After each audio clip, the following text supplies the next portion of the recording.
Hello and welcome, ladies and gentlemen, dear students, dear guests here at the site at the University of Applied Sciences in St. Pölten and online in our live YouTube video stream. I warmly welcome you to this panel discussion on the topic of art and tech, artificial creativity. As you know, since many years, our university tries to combine both worlds, art and technology. We ourselves, we see creativity and digital technologies as two sides of one and the same coin. Be it with the Creative Media Summer School, which takes place at the moment here at the university, where our students work in workshop settings to implement their creative ideas using digital technologies. Or with our international European blended programs with our partners in the European University, or just as recently as last year, we founded the Austrian platform for art and tech, APART, which we founded together with our partners, Open Austria, Kreativwirtschaft Austria, Ars Electronica, the Digital Makers Hub, and Digital Innovation Hub East. At this point, I also want to congratulate our partners, Ars Electronica and Kreativwirtschaft Austria, which together with 50 other nations, national, international partners, were awarded to run an European Institute for Innovation and Technology, and the most important thing, it is about culture and creativity. To get the discussion going today on this topic of art and tech, I'm very happy to present you our keynote speaker, visiting from CNMIT Berkeley University. He's a media artist, percussionist, also teaching digital media art at San Jose State University in California. His work focuses on all the potentials between art and tech. He's known for building sound and visual environments through software development and interactive systems, and he also likes to represent data in different forms using visual and sound compositions. At this moment, he's also hosting a workshop here at our Creative Media Summer School in St. Pölten on the topic of artificial creativity. And I want to welcome from the United States, the Bay Area, Andrew Blanton.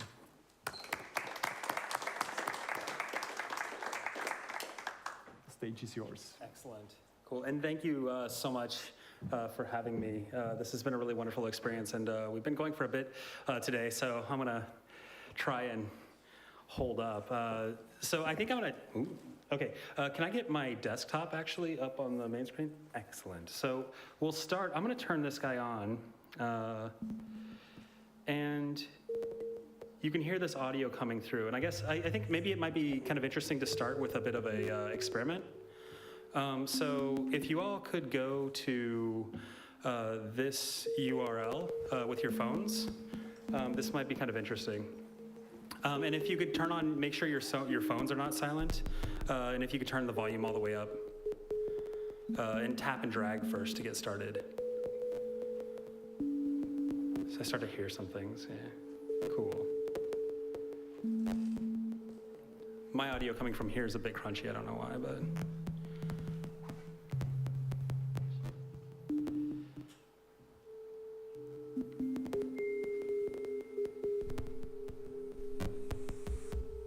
So we'll see. It's always like a live demo, you know. I don't know if, did everybody get on there? Okay. Anyway, the idea that this piece is kind of an interesting way that I like to start and talk about just how these systems that I build work, and I'll get to a second piece. I'll turn this off for right now. So you're seeing a cell phone application, right? You're able to get onto this website, and this is taking you to an Amazon EC2 instance that you can start to work with. And if you click and drag around, you probably see something that looks like this, right? So don't click and drag too much, because then your phone will start smoking, and this is not what you want. But it is offloading this graphics processing onto your phones. So anyway, this piece is kind of a nice representation. This was done in 2017. It's called Waveguide. And I was thinking in terms of like physics and simulation and what it would mean to produce a waveguide over the internet. Could I inject data into the internet and sonify the time that I was bouncing data from my computer to a server and then back again, right? That was interesting to me. That turned into a total failure. It didn't work. But what was interesting out of that process was that I was able to take that data and build a synthesizer into the web browser and then control that remotely.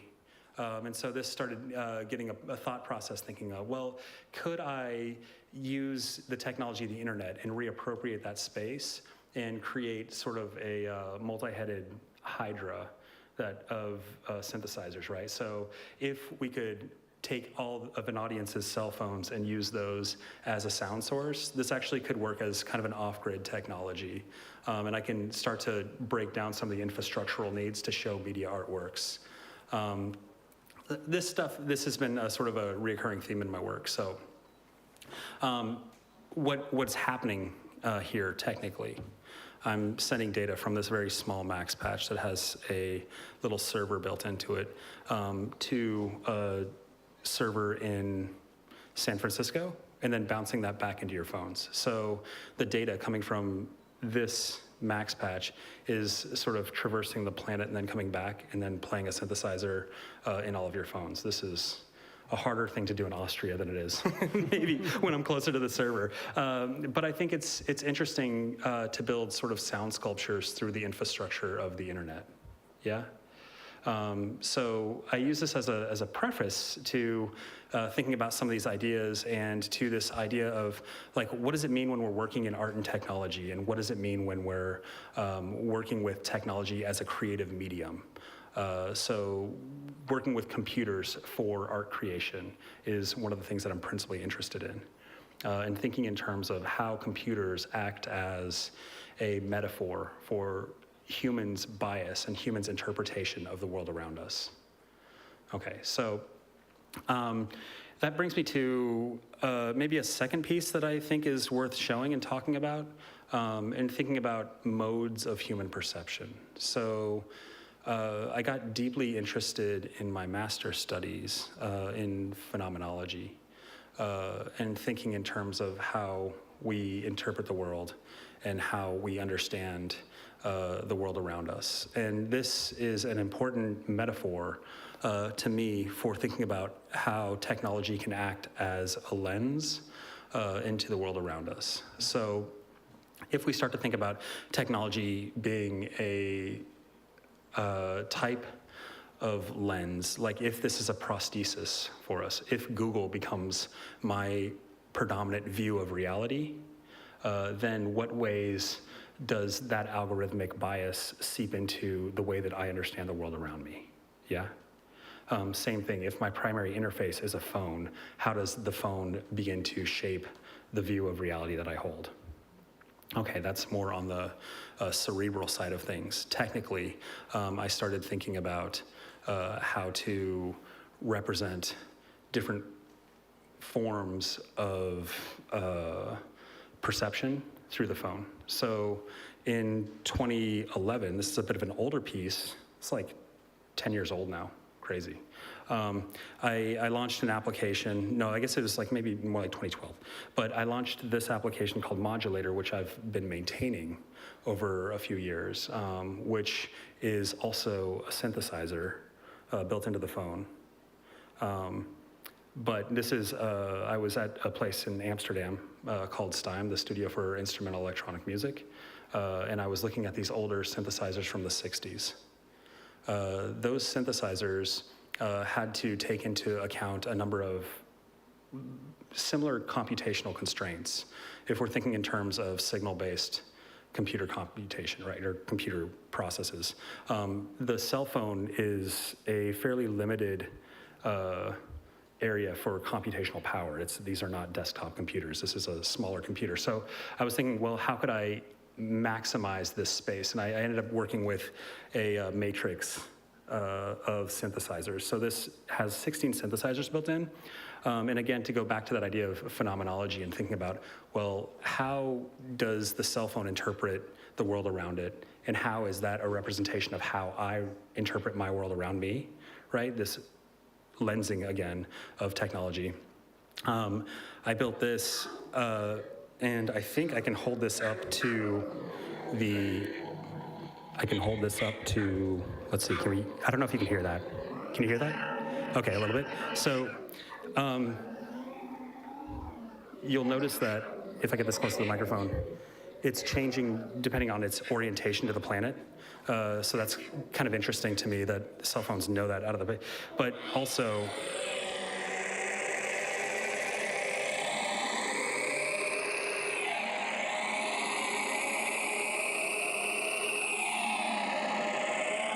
so without touching the device, I can touch the sound waves, right? So this is a way of blending multiple modes of human perception. And of course, I found this and I thought, this is amazing. And then my partner at the time, the first thing she did was she goes, and I was like, don't put my phone in your mouth.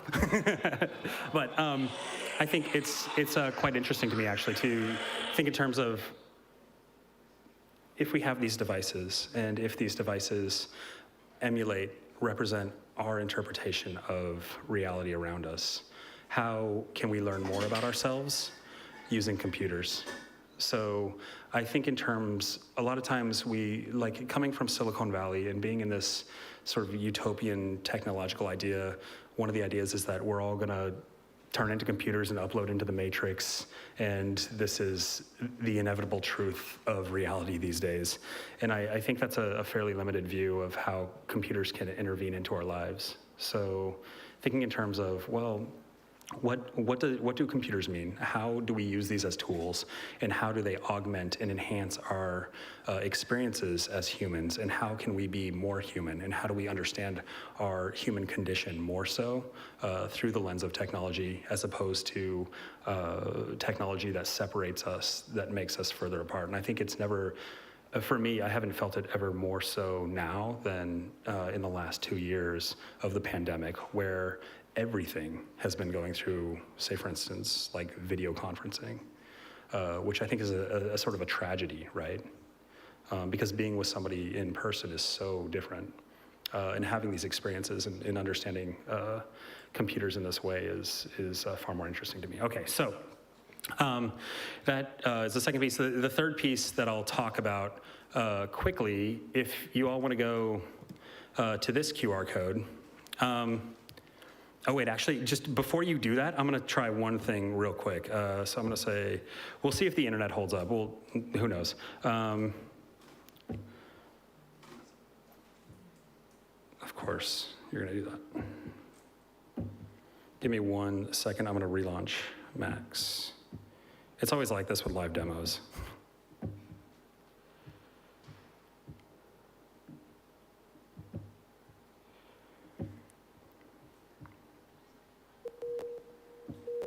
Okay, that's fine.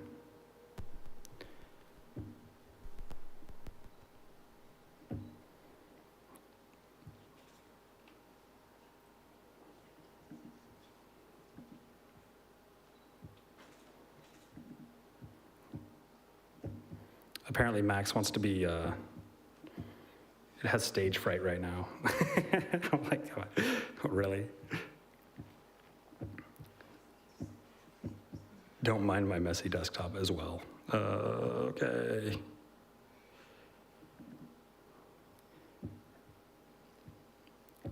And if this connection doesn't work, I can show some video documentation of it too. But I'd rather like to show the live demo because I think it's more compelling somehow.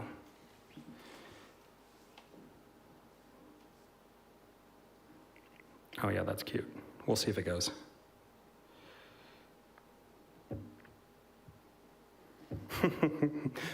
Bears like to observe the universe. I like that. Okay. So I'm going to go to New Art City /show/antiphon.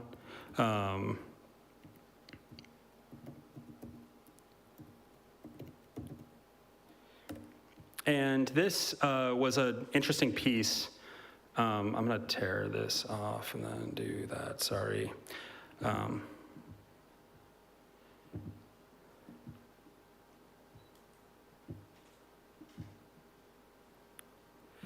In the meantime, you all can go to this site, so I'll just give you that QR code while I'm waiting on it to load.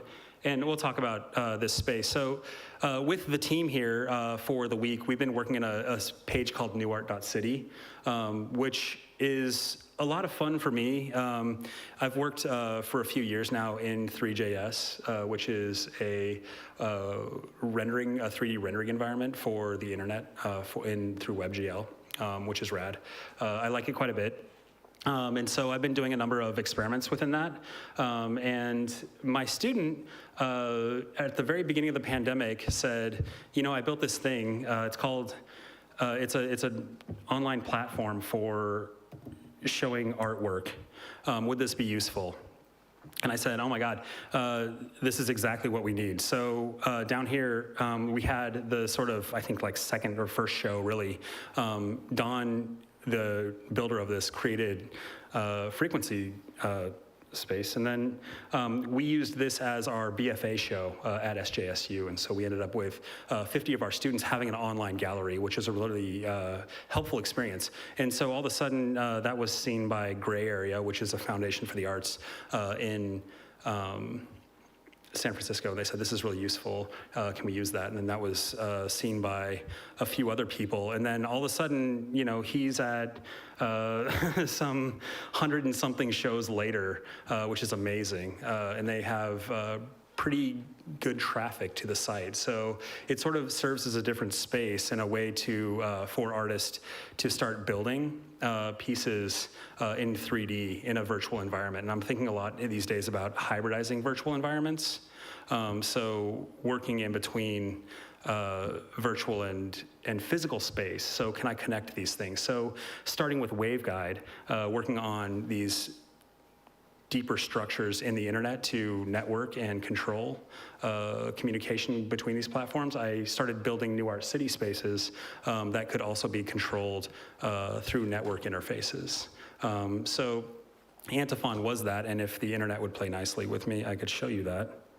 I'm going to jump over to another Wi-Fi network real fast on my phone.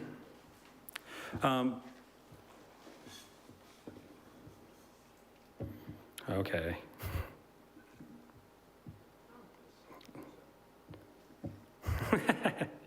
It's like that. This is good. Let's try again. So we can continue this talk if we're not able to go in. It's not the end of the world. I'll give you this. You can see it on your phones, and you can view it that way. So that's kind of cool. You'll notice that there's I think maybe only 10 objects or something in that space. It's a fairly, it was never really meant to be a space that I was going to show publicly. And it was more of a sort of ideation space for me. But then, I don't know, people kept on going into it and they were like, well, can you just publish this space? And I said, yeah, sure.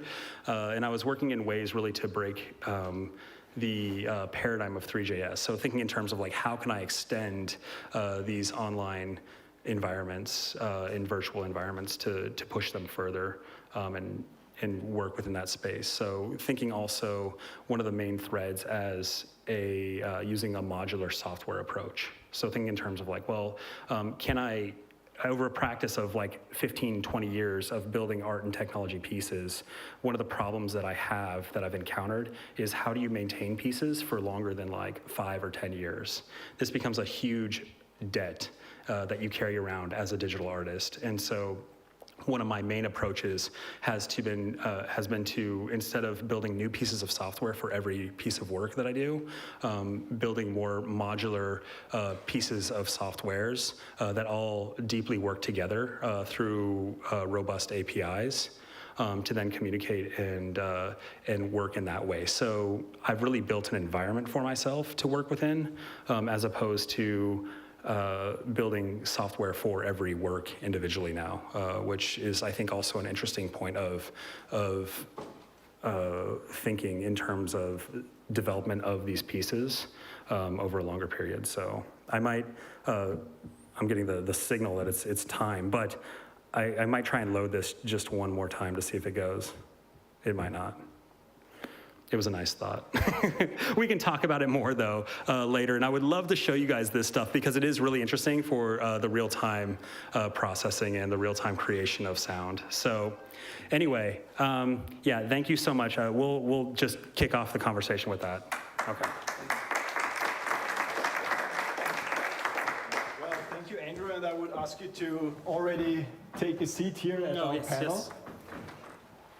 You already raised some interesting questions. So what we see is combining art and technology is a very hot topic. Some questions were already raised. What defines us as humans? How can technology be used that art survives? Or is it even a problem with respect to that? Well, interesting not only from the technical point of view, of course, also from an ethical point of view, of new digital humanism, and especially from the perspective of arts itself. So I'm very happy to welcome 4 absolute experts now to our panel. And a warm welcome to Clara Blume. Clara, please join us here.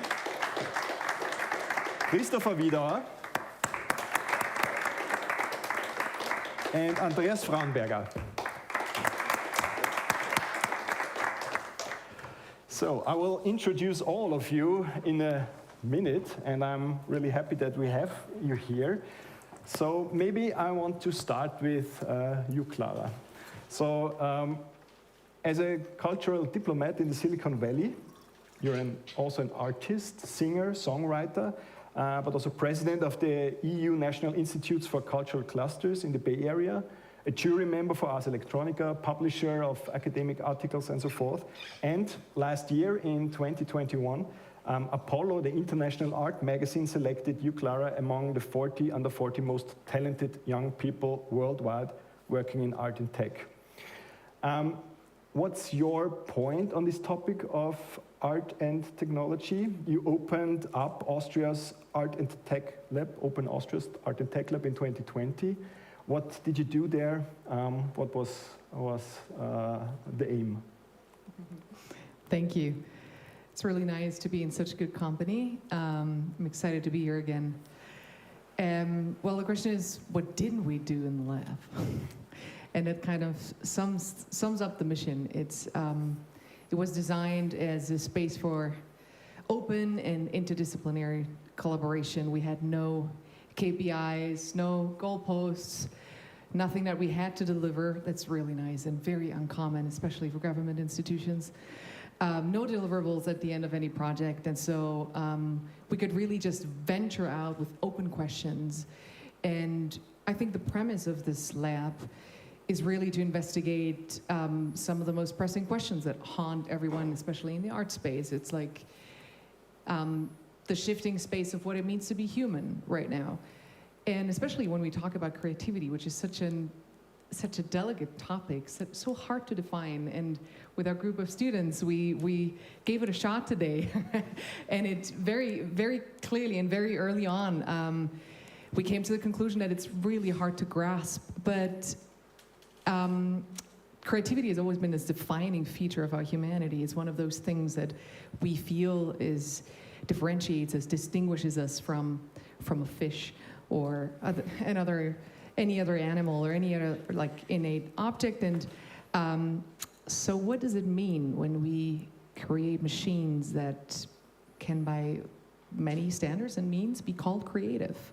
And so this topic of artificial creativity really guides us to investigate and explore our own human limitations, but also potential. And the projects that I curate essentially try to transcend a boundary that has been artificially created between the human and the technology as a tool. And we're hoping that ultimately those tools at our disposal will enhance human creativity in a way that we haven't explored yet.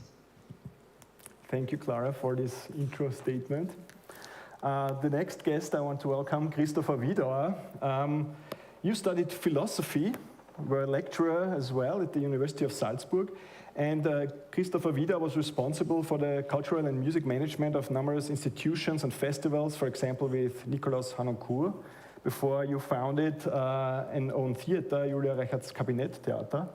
And for a long time, Christopher Wiedauer was also the head of digital development at the Vienna State Opera. At the moment, you are CPDO at the Startup Music, consultant for Milan Scala, New Cairo Opera, and artistic director of the Mozart Experience Austria.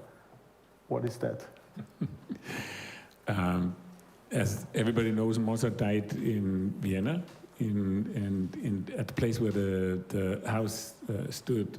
Where he died, we are creating an immersive, interactive, multimedia, digital Mozart experience. You dive into Mozart and his time with the help of a lot of creatives.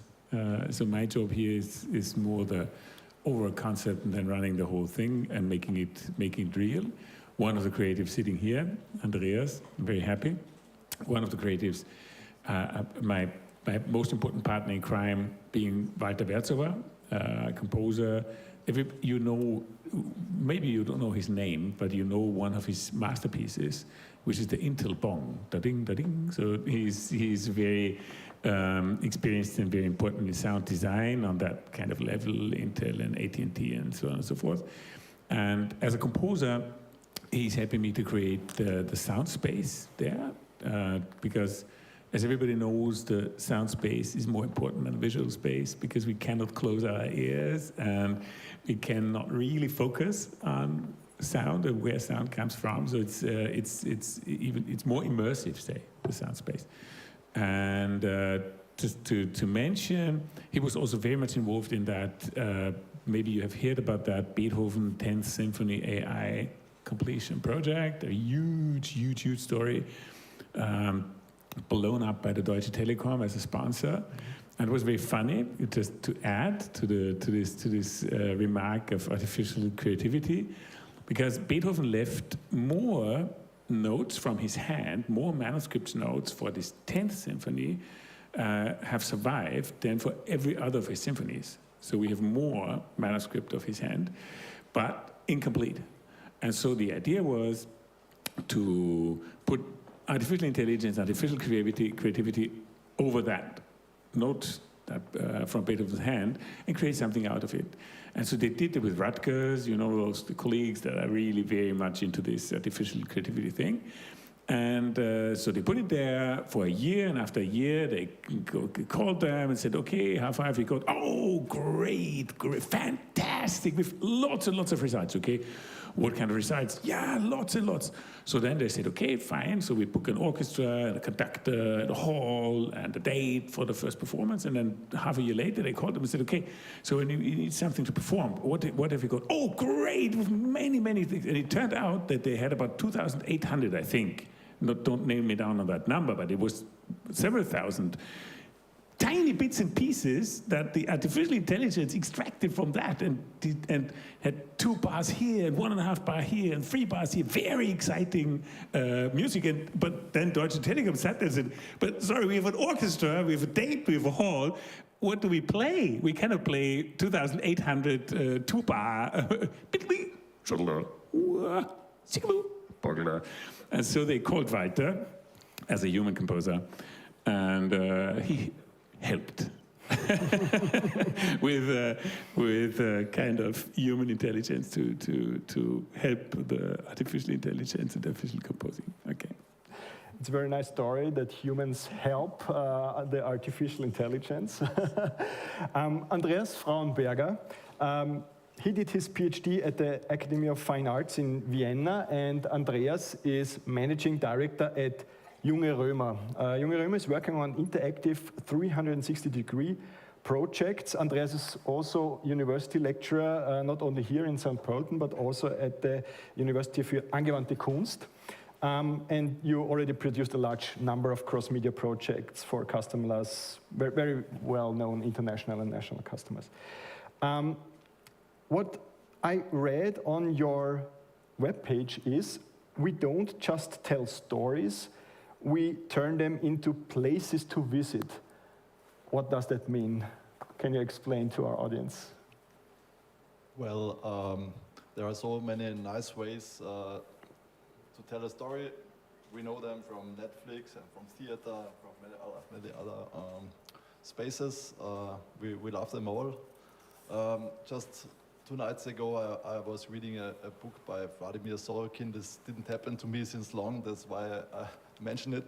And I started reading at 9 o'clock in the evening, and I quit reading at 5 o'clock in the morning. So I'm still a bit overnight, but there was one more night in between, so I'm up again. Yeah, so we love all that stories, but what we feel responsible for somehow is to combine the technological space that comes with virtual reality and augmented reality, and introduce people to stories that can happen there. So in our sense, many times studios or developers approach virtual and augmented reality more in a technical way, but we do it completely different. We do it from a semantic way, but still try to manage the technological aspects, so which is quite a big field to manage.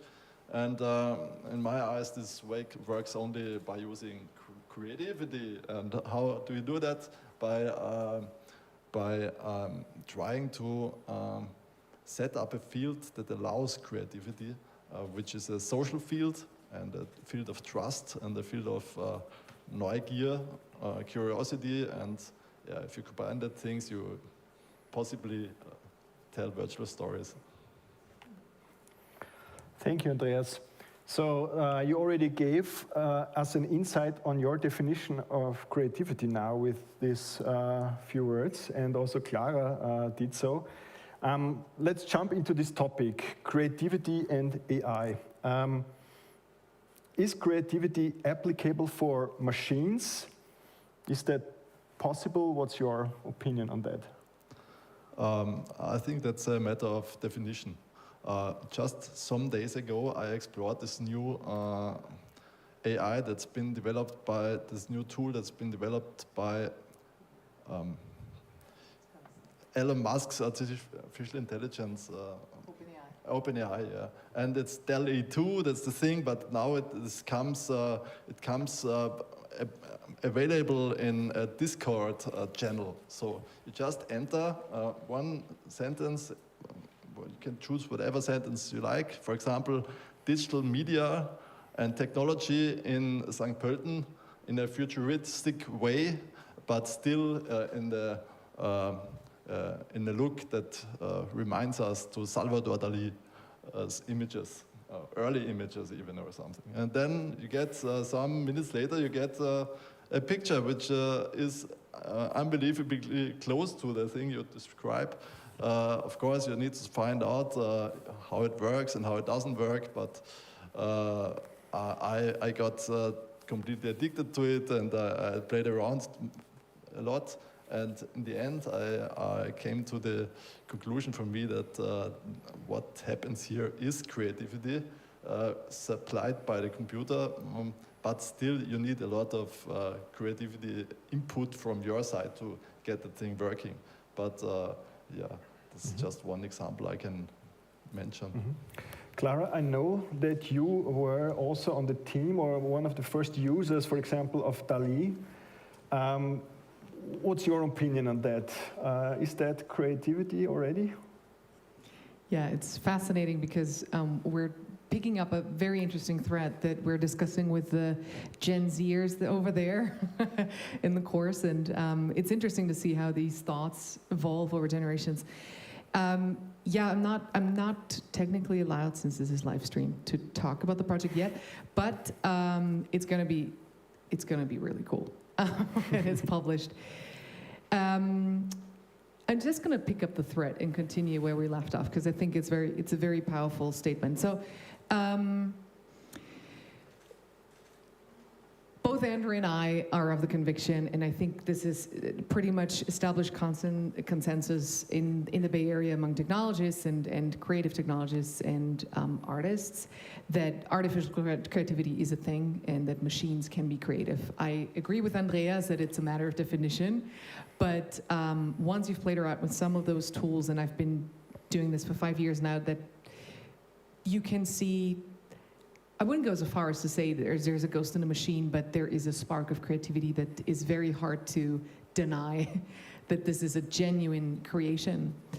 I think the distinguishing feature is that it still needs, and this draws back to the story that Christopher told, that you still need a lot of human curatorial input. So there's always this moment of choice when you need an editor who says, well, this is art and this is kind of just randomness or random output. And some of the more prominent projects that I've curated in the past, one being the Kehlmann project, where we co-created a short story with a natural language processing algorithm called Control, developed by the Salesforce AI Lab. And Daniel Kehlmann kind of interfaced with this algorithm, and he even said it was like a conversation with a lunatic that has lucid moments. I think it's a very apt metaphor. Some of the interaction really surprised him in a way that made him even skeptical whether that thing had grown a consciousness. And this brings us back to the Google incident a couple of weeks back. We can discuss this later. But we're certainly like touching a threshold, or coming closer to a frontier where you have genuine moments of sparks of ingenuity that are really, really curious. And the interesting part to me now, as an artist, and this, of course, will segue beautifully into Andrew's work, is whether this actually inspires you as an artist to create differently and think differently about art. Whether these tools can already be implemented in a way that kind of enhances your creative process in a truly stimulating way. Because Daniel did say it was very stimulating as an experience, but did it enhance my creative writing? Did it make me a better writer? Did it kind of push my linguistic skills to a point that I hadn't explored yet? And the answer is clearly no, right? The tool is just not capable of that yet. And this is my personal experience with most of those tools that I've interacted, including DALL-E, that it's very curious and you totally get addicted to it and you want to spend hours generating pictures nonstop. But does it make me a better visual artist? Does it make me a better musician? That's the question at hand. Mm-hmm. So you're addressing the human factor as well. Andrew, I know that once you said when it comes to creativity, I don't believe in AI. I think the sentence has to be explained. What's your view on that? I mean, it's interesting, especially with the context of the conversation this afternoon that we were having really around what AIs do well versus what they don't do well. So again, to this point, that the human intervention into that is important because the AI does not have critical feedback of its own output, right? So if we're talking about statistical building and statistical analysis of data sets that then go in and create novel things, they synthesize new things, they don't have reflection on their own creation or the ability to choose the things that they like more versus the things they like less, right? And this is also fundamental to the creative process.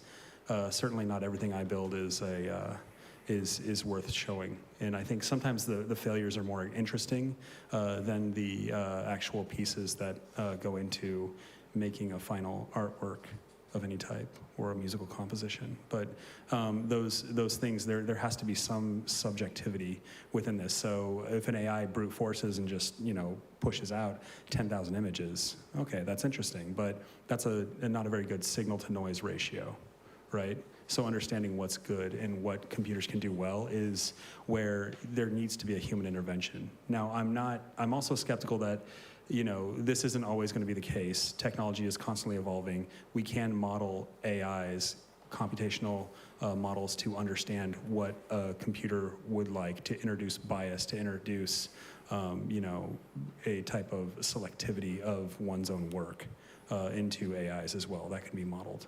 When will that happen? I'm sure there's somebody working on that now. But this is what I mean, at least in the current state of AI, I'm not, I haven't seen a lot of work that just has blown my mind, Mm-hmm. When you talk about bias, you also talk about the backward-looking perspective of AI, being based on existing data. And essentially, and that was an interesting discussion a few days back, also Andy Warhol took things that already existed and changed it somehow. So what differentiates Warhol from AI? Christopher, do you have an answer? There was, all of you already put some how should I say, thoughts or quotes or topics up that combine somehow. So the one is, you say, we talk about creativity, and then you mention a spark of ingenuity. We talk about creativity, we talk about curation. So Walter, for example, as said, we are working very closely together. He goes so far as to say that creativity, or the main aspect of creativity is exactly that curation. Because coming up with ideas, everybody of us does that at any time in our lives. I mean, you get up, and even before you get up, you dream. So you have lots and lots of images, lots of noises, lots of thoughts, ideas, things to say. We grow up at a certain point, and then we don't say everything that just occurs to our minds. Sometimes we do, maybe sometimes too often. Anyway, this curation, so the decision, what to say, what to choose, from all, for example, those 2,800 or 1,800, 3,200 or whatever elements that the AI extracted or developed from that Beethoven notes, the curation of that is, I quote Walter, is one of, if not the most important aspect of creativity, of human creativity. And this creation, as you say, I think it was a quote from Andrew that Franz put up, was it's the bias. So, but bias is only one potential criterion. So it's the criteria in a way also for selection. So what do we select, and what drives our selection? And then we come to the history of art on which we stand, and what we know, and where we are, be in India or in China, in Indonesia or in Peru or in Austria, be in St. Pölten or Vienna or Salzburg or Beethoven and the Ibs. So all those elements come together to make up or to create our mood in which we are. Has my wife left me with 3 children yesterday, or has my father died 5 years ago and I'm thinking of him now? All that influences and informs my decisions. And I think why Walter, and I'm thinking of that, I'm not subscribing to it, but I think what he means is that all that is so complex that it would make no sense to develop an AI doing this. Why should we? I mean, to what end? Because the very moment then of all those elements of creative or of art, say, creativity is not restricted to art, of course, but if you're talking about art, all those, also those things and music and whatever that we remember them often because they were so unexpected. Also Beethoven, for example, I mean, from symphony to symphony, from sonata to sonata, he put out always again totally unexpected things that it would be stupid and idiotic to say, aha, let's go back and see, was he drunk when he had the inspiration for that melody? Or was he sick? Or was he happy? Or whatever. It doesn't make any sense. And so this is my question is more, okay, so we are talking about can we, but then to what end? So what would it be? Why should we? Not only can we. And if yes, what does that mean? So then we have, what would that mean? So we create one machine, or say 5 machines for the different elements of art, like painting and composition and writing. And then we switch it on and lay back, go to the beach, and just, why should we then create? Why should we think? Why should we do? What should we read? If that machine puts out, then if it's good, and if we have a high processing power, we'll have one novel every 5 seconds, or every second. and one new symphony every fraction of a second, and one new entirely life works of a painter in 6 seconds. And that every 6 seconds, and we put up 5 those machines. Okay, so then be happy. I mean, I don't think that I would love to live in such a world. Not necessarily, I think. So I hope that it'll be my lifetime, we won't reach that moment. Okay. Yeah, so you hope for that, I understand your point. So you were talking about making decisions, and then you mentioned a lot of internal factors, if you're happy, if you're sad.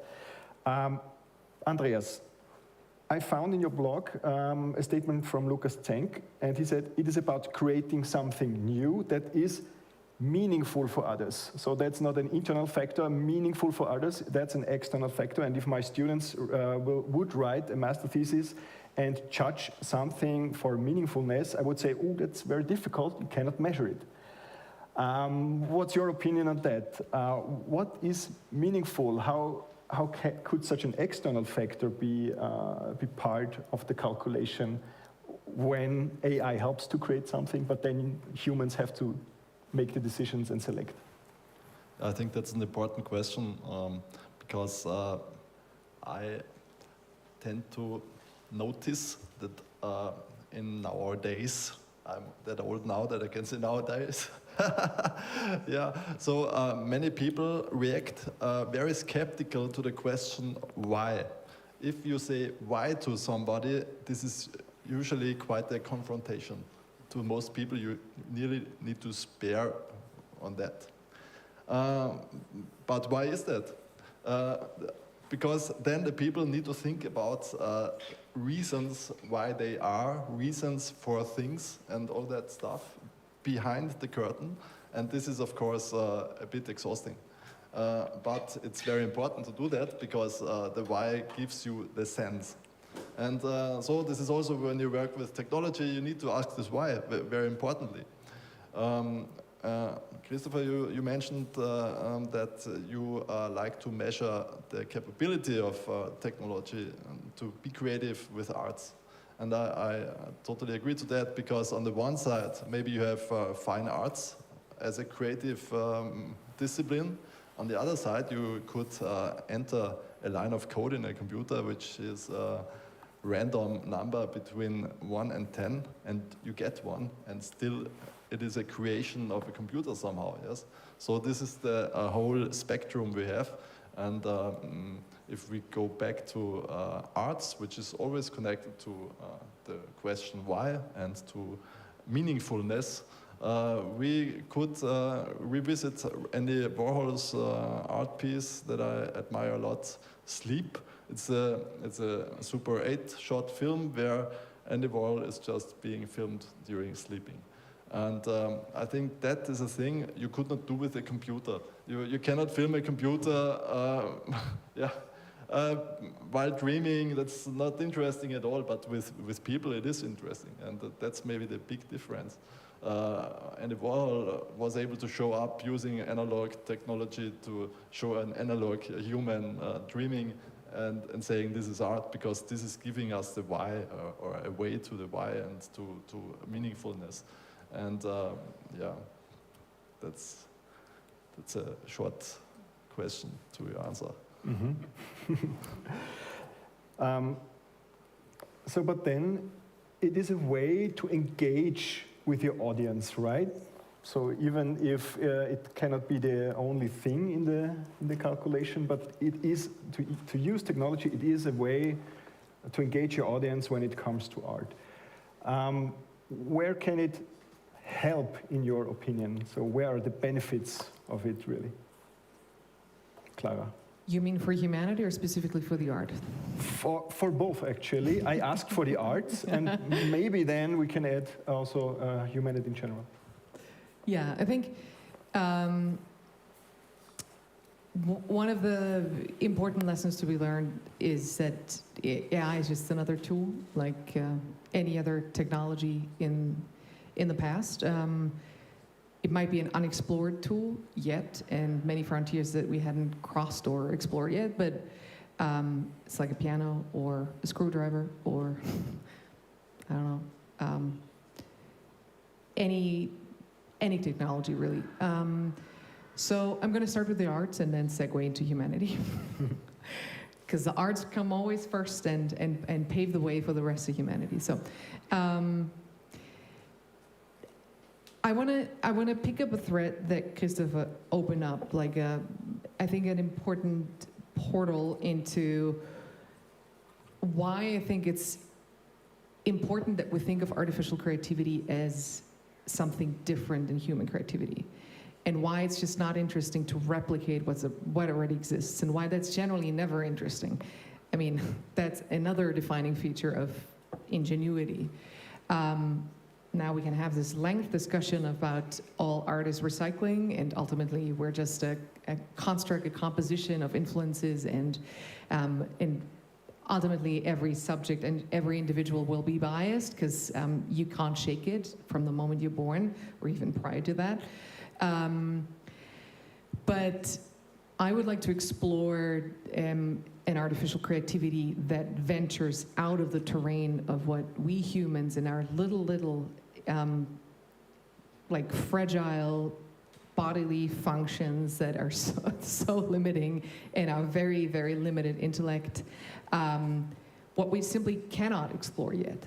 And so I want to see that. And there are some hints, and I do sometimes come across a piece or some output from a creative algorithm where I'm like genuinely thinking, I don't think I've seen this before. But it's like a blip, like almost like a glitch in the matrix. It happens very rarely because we're just at the beginning of this evolution. And so I think what this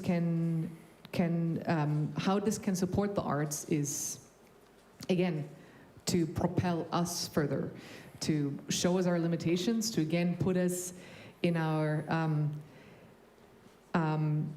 to put us in our place in the universe, to make us as small as we deserve to be, which is just another stardust particle floating around the universe, and take us down a notch. I find that very refreshing.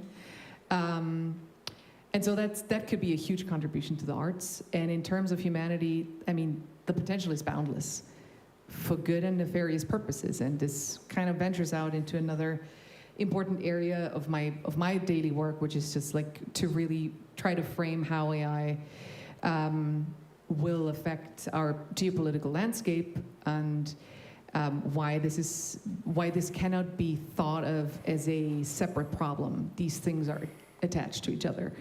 And the work in the arts is really a way to showcase what AI is capable of at this current moment. So I'm going to go back to quoting those two, the DALI project, which is going to come out soon, but the Kehlmann project, the sheer wave of media attention it got in the German-speaking world was not so much about the art piece that he had created, but much more about the discourse surrounding the art piece, which was, oh my God, where do we stand with AI? This is baffling. And it was a wake-up call for some of those journalists in those renowned media to kind of understand that this is ubiquitous, this is around us, this is already technology that is influencing every aspect of our lives.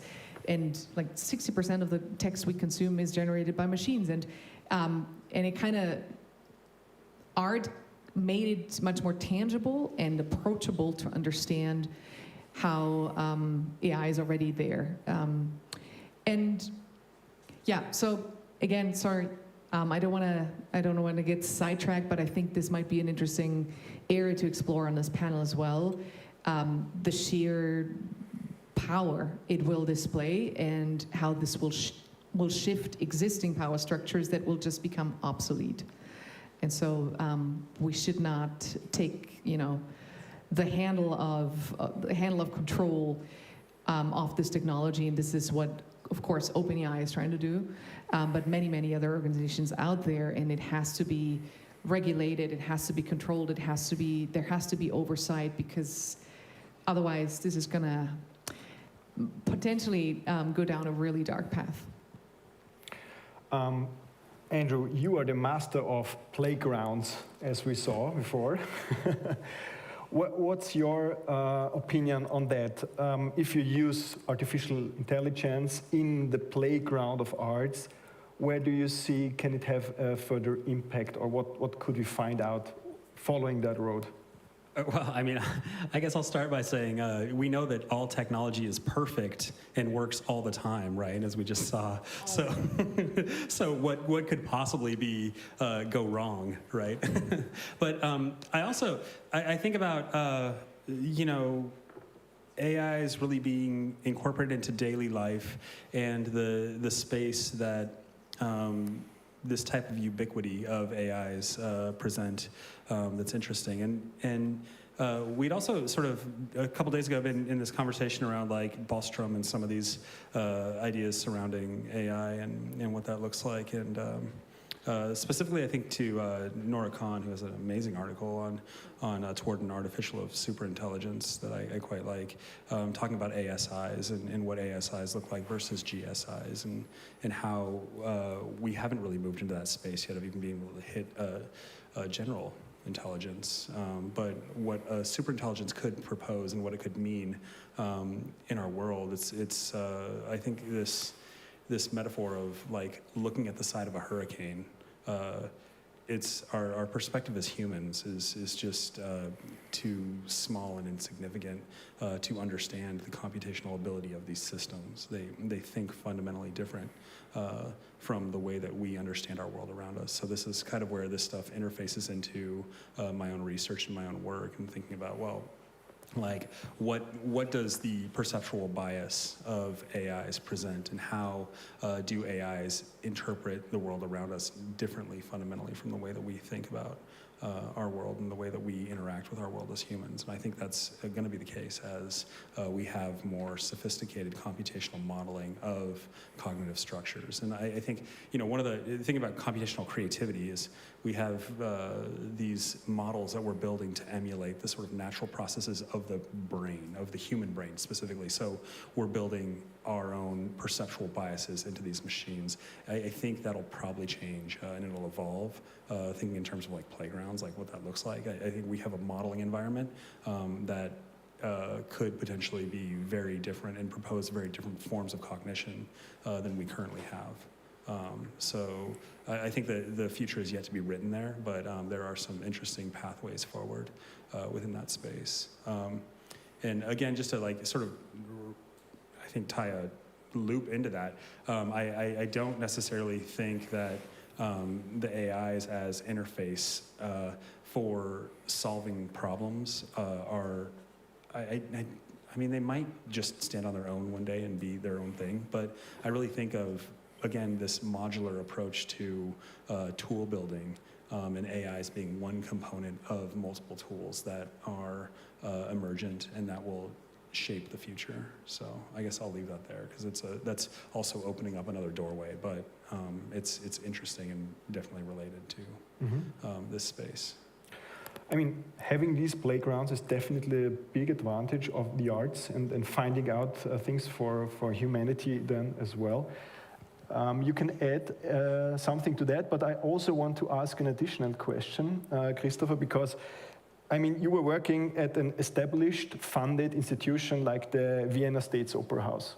I know that you are not afraid of using even very new digital technology because you implemented blockchain there somehow, or you used blockchain, and this is another technology that's just at the starts, let's say. So what role does tech play in a field where art is important, but you don't have this playground where like failing is a good option? So that would be my second question.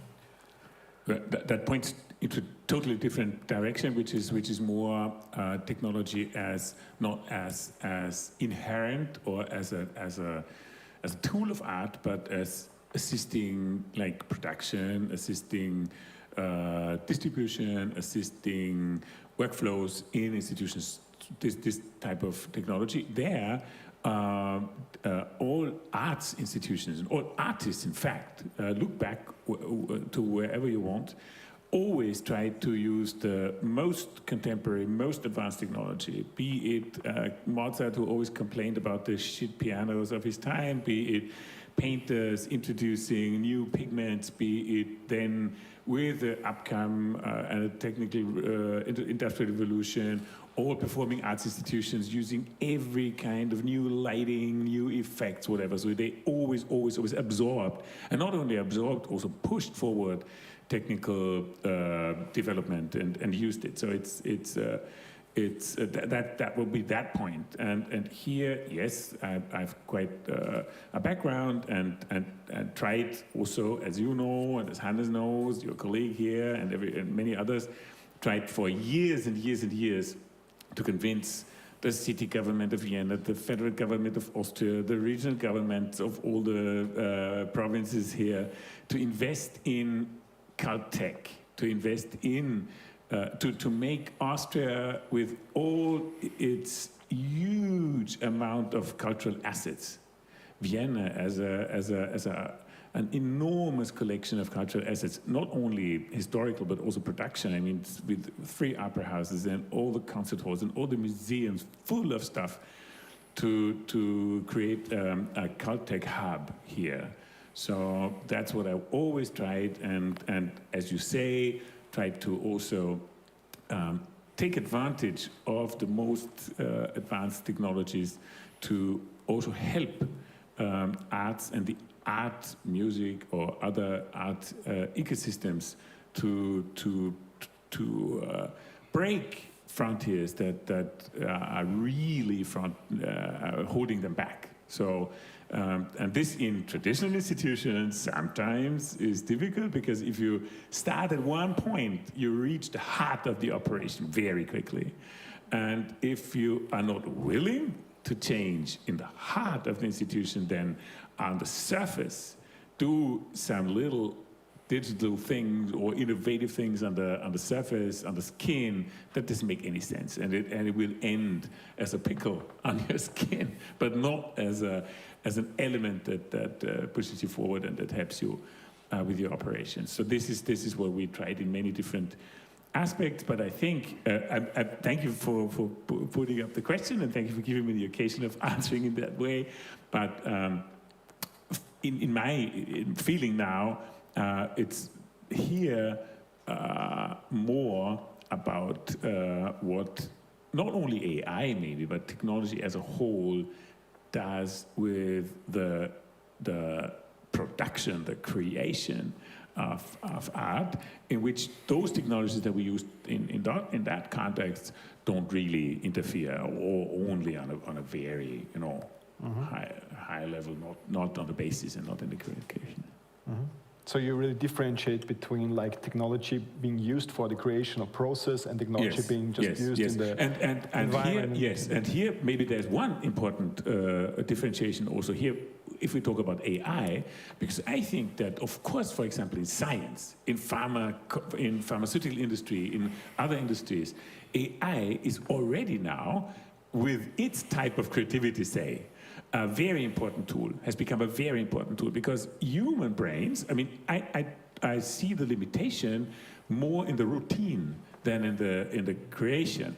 But human brains, or humans, would take years and years and years to run routines on like molecules in pharmaceutical industries. And you can't, if you train the AI, and it's very also restricted, of course, fields in which they are trained, but then it's trained, and it puts out in 1 hour all the options of developing one certain drug into one certain direction, if you say this could be like the Omicron variant booster shots now. You know, why did we reach all those vaccines now so quickly? Because, of course, AI and technology helped a lot, because we played them through, and you can play them through on a completely different level and a completely different speed than before. And this is also, I would, why not?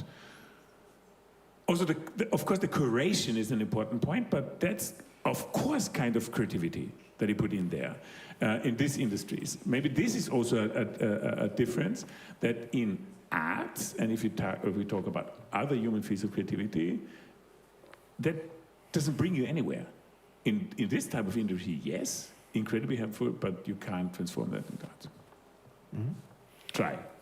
Interesting, and also with respect to our first question, again extends our definition of what is creativity. Andreas, so you are in a world of what we would call the metaverse right now. So I would say there are no borders, no boundaries, right?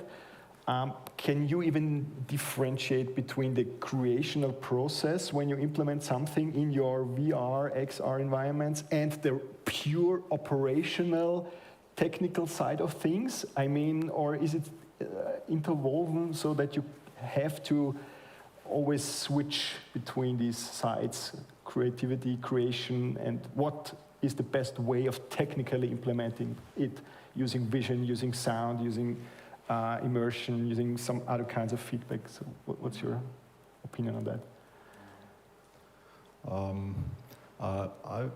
Thanks for your question, because I wanted to also give a little insight into my daily work, which is not being an AI researcher at all. So yeah, this might be interesting for students as well. So sometimes I wonder, in 10 or 20 years, will there be any more jobs left? And some part of me tends to the question to answer the question with no. Reinhard Brecht, this philosopher, once said, it was 5 years ago, so he said, AI will eat a lot of our jobs, but one of the last jobs that will be eaten by AI would be a virtual reality designer. But being a virtual reality designer and working with such kind of friendly people, I used to notice that there are many fields coming up that are being already taken by AI. So take, for example, motion capturing. You don't need an expensive animator anymore to get really fantastic results in animations of human bodies. It's just a matter of seconds to make things happen. Of course, you can choose different tools that are more expensive, tools that are more different to set up, difficult to set up. There are very easy tools to do that also.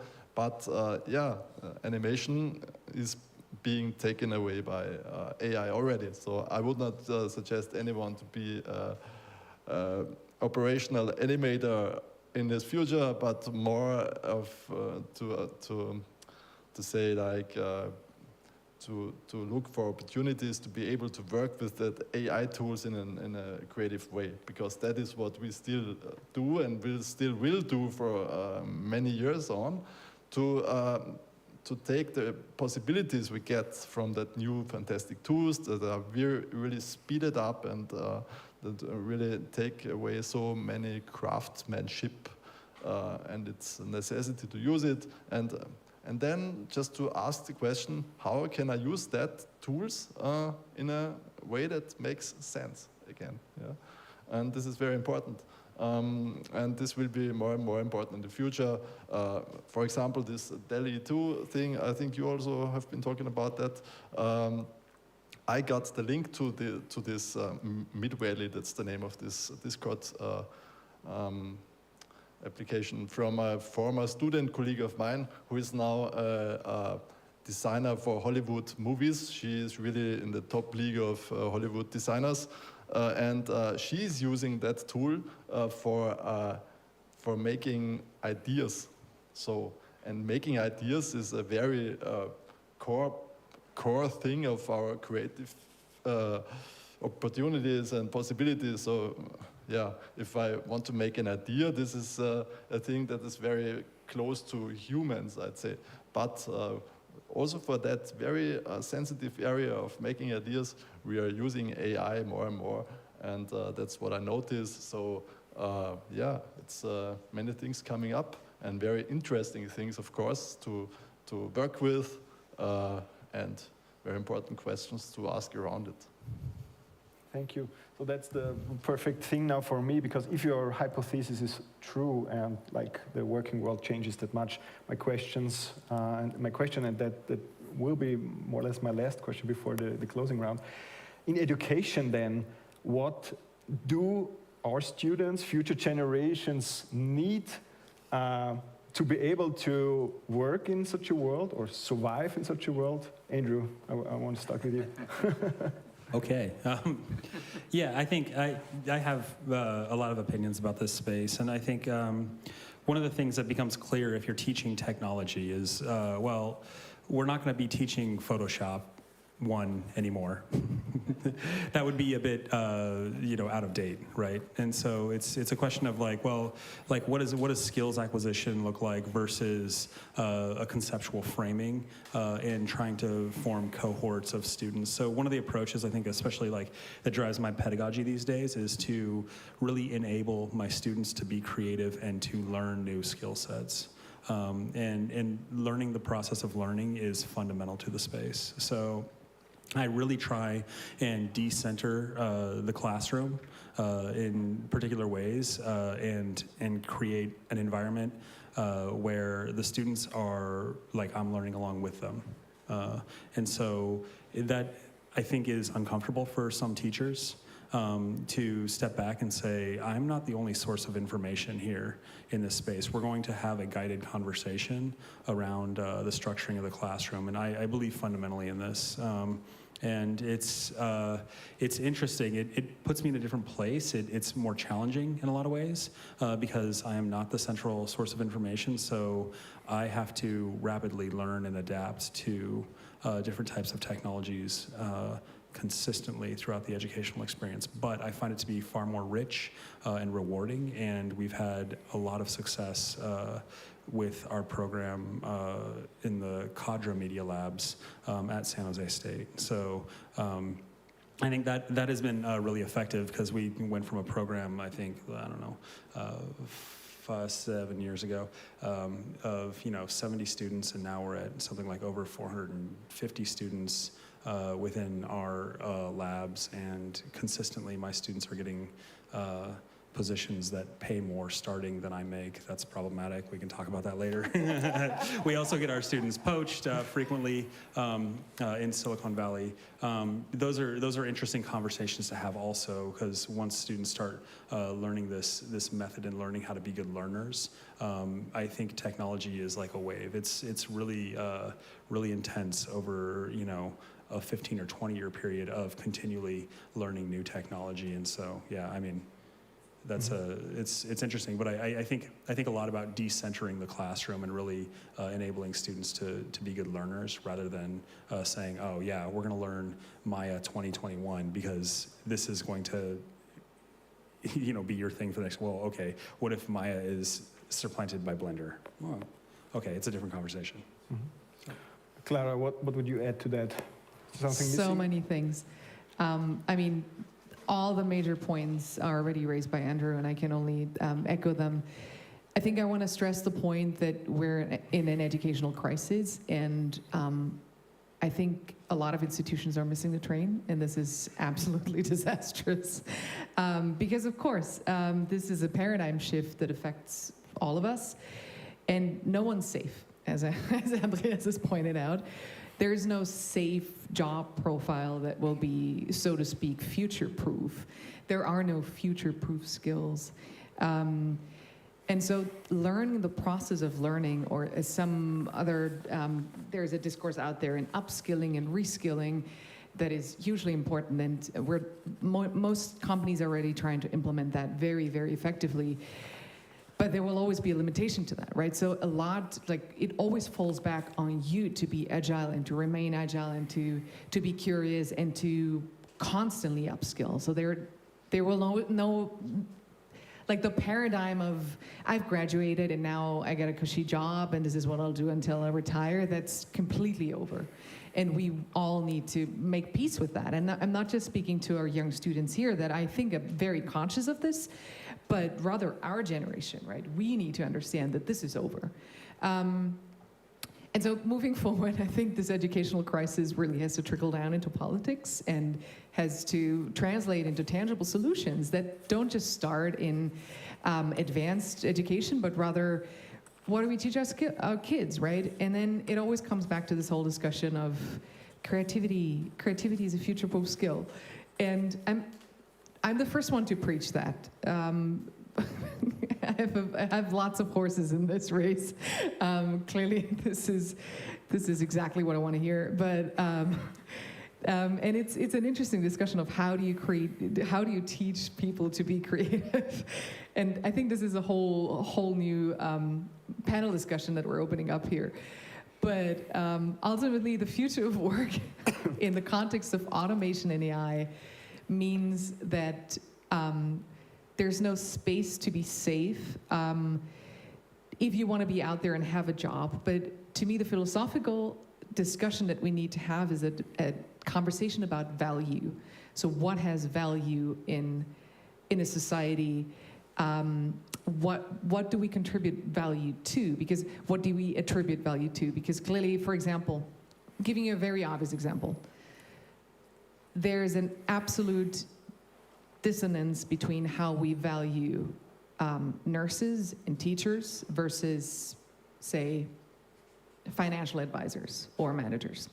This disconnect is absolutely bizarre because we attribute much less value to such an essential and imperatively important service than what a nurse does or a teacher does than what we do to a manager. And that's bizarre, but it is something that has evolved over generation and like in a very, profit-driven environment that is the 20th century. But with automation and AI being like this driving force of our economy, we will have a chance to redistribute, to reevaluate. Does that necessarily have to be the paradigm that we live in? And we can take this opportunity to redistribute value to things that should actually have value. I'm going to leave this with this open. Christopher, in 5 to 10 years, when you set up a project like also the experience, what skills would you be looking for when automation and artificial intelligence does part of the job? Yeah, I'm asking myself this question since about maybe 13 years when our oldest boy turned 15. Because then it comes much nearer than in a theoretical discussion when it's your kids. And you're thinking of what will they do to make their living? So we have now our youngest, so we have 14, 17, 25, and 28.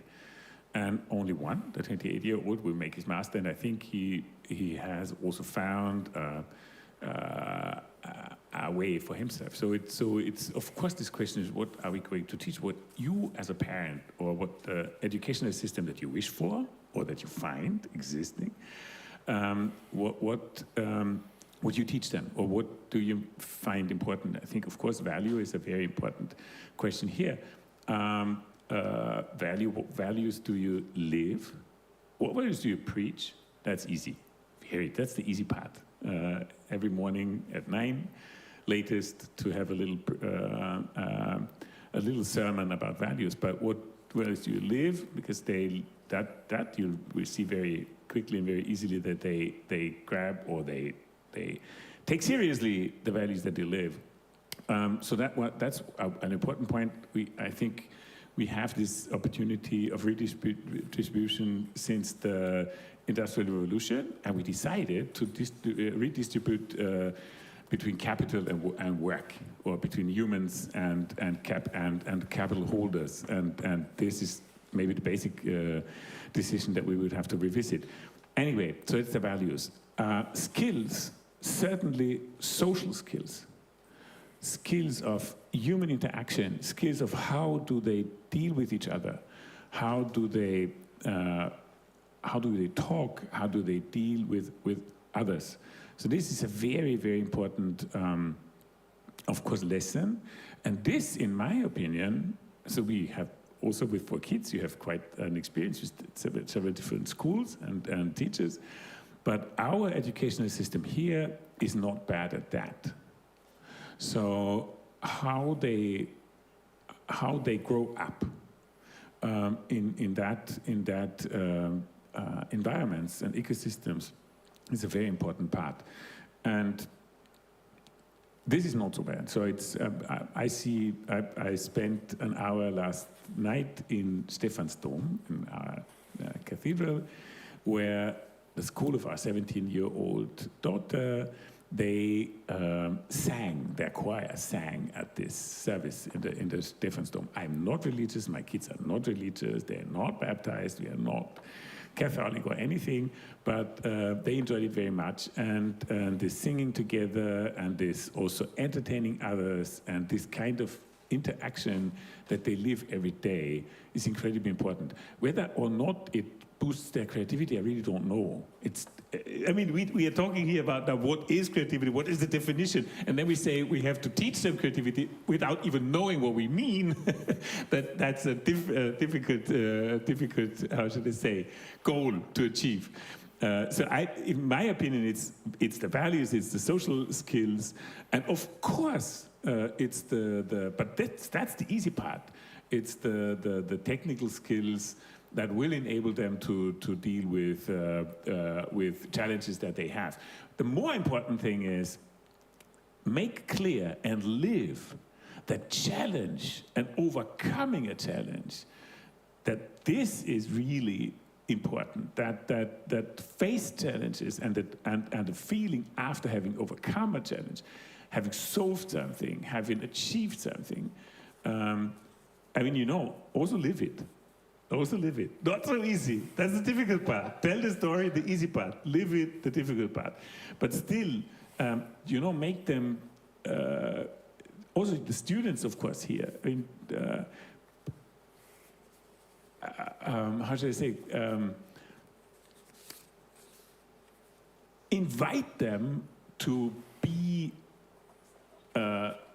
active. Invite them to really, to dive into it and to go down to the real questions and to analyze and to really not only answer questions but understand the questions and feel what kind of relief and what kind of satisfaction it brings to face a challenge and overcome it. Okay, I leave it with you. So actually, because time is over already, I'll take this as a very perfect final statement for our panel discussion. I want to say thank you to all our guests, Andreas Frauenberger, Junge Römer, Christopher Wiedauer, Mozart Experience, Clara Blume, Open Austria, and also Andrew Blanton from CNMAT, Berkeley University. Thank you very much.